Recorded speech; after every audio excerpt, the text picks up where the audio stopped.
বৃন্দাবনের বিখ্যাত সোনার তালগাছটি রয়েছে রঙ্গজি মন্দিরে। লম্বায় 60 ফুট, 12.5 মণ সোনার স্তম্ভটি সোনার তালগাছ নামে পরিচিত। বেলে পাথরের তৈরি দক্ষিণ ভারতের আদলে এই মন্দিরটি। এই মন্দিরের সব পূজারী দক্ষিণ ভারতের। এই মন্দিরে তাদের থাকার ব্যবস্থা আছে। সম্পূর্ণ মন্দিরটি তৈরি হতে সময় লেগেছিল 11 বছর। গোকুলদাস পারেখ, তিনি ছিলেন গোয়ালিয়রের রাজার কোষাধ্যক্ষ।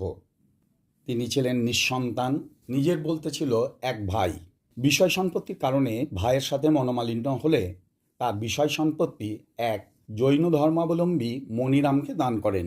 গুরুর আদেশ মেনে বৈষ্ণব ধর্মে দীক্ষিত হন গোকুলদাসজি। মণিরামের বংশধরেরাও বৈষ্ণব ধর্মে দীক্ষিত হন। এদের গুরুদেব ছিলেন রঙ্গাচার্য স্বামী।